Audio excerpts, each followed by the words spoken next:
Well, we just started bullshitting each other about making a trip, actually.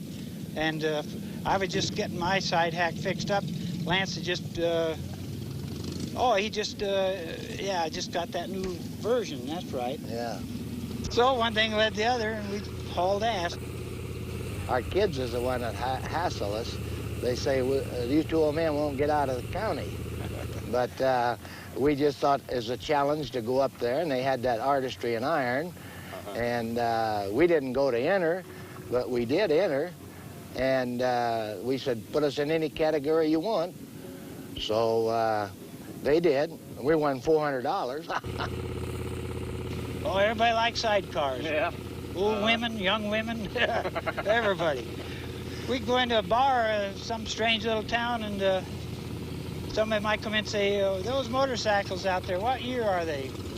1926, and zap, the bar's empty. Everybody runs out and take a look. Just us and the bartender left. Sometimes not even the bartender. We stopped at one little place there, and it was cold coming up the coast, and I said, John, let's stop and get a cup of coffee and a shot of brandy.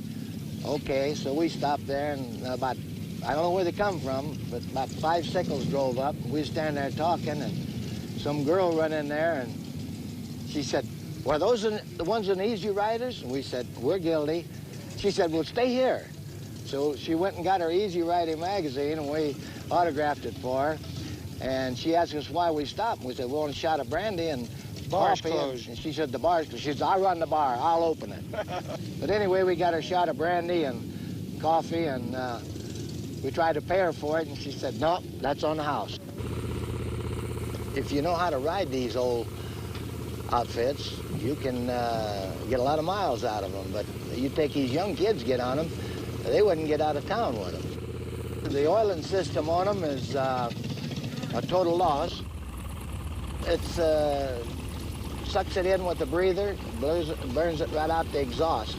And if you're running hard, bucking a wind, then what you got to do is take that pump on the tank and give it a little pump of oil, and then roll off on the throttle, roll back on and let out a little puff of blue smoke.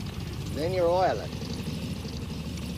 You get about 600 to 800 miles to the gallon on their normal running.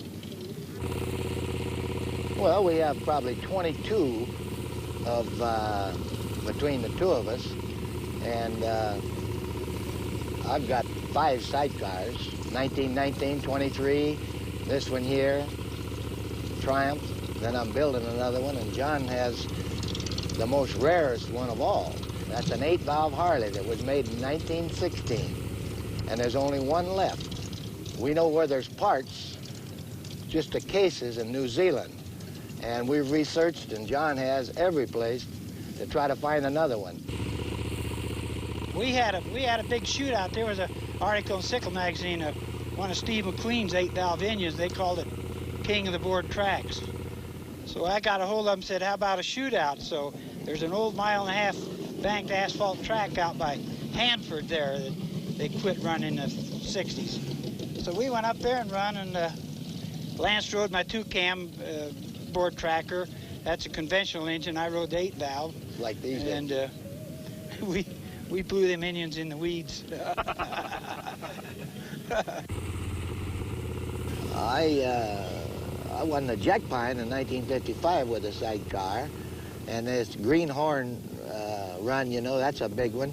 I won it twice when it was a national, and then I don't know how many other times. And the Flintlock, I retired the Flintlock pistol. You got to win it 3 years in a row. And that one year they said, he'll never take that pistol home because there'll never be a hack that'll get over the course. We made it. Well, I got the pistol home on the mantle.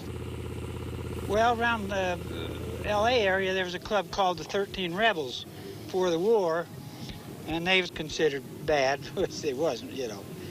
So when everybody come back from the war, well, they wanted to have a little fun, you know, and Wino Willie is the one that originated. He went to a race meet and kind of misbehaved a little bit, and the next club meeting, they got after him about the way he acted at the race meet, drinking, and he took off his club shirt and nastied in it and resigned. So he started the club up, and they couldn't think up the name, and one of the fellows said, "Well, this is called ourselves booze fighters. That's what they're mad about, is having a drink." So that's when it started.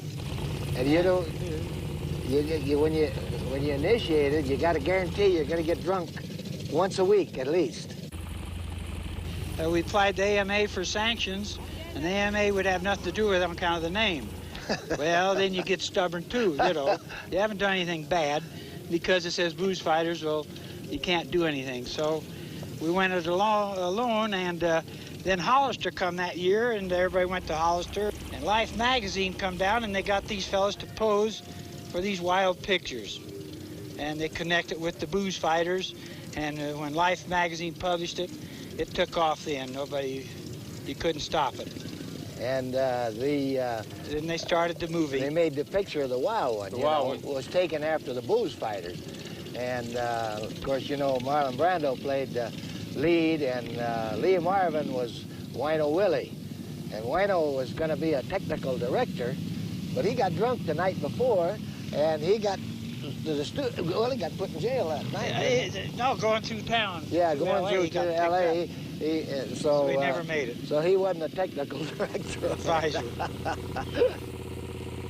Been a lot of fun.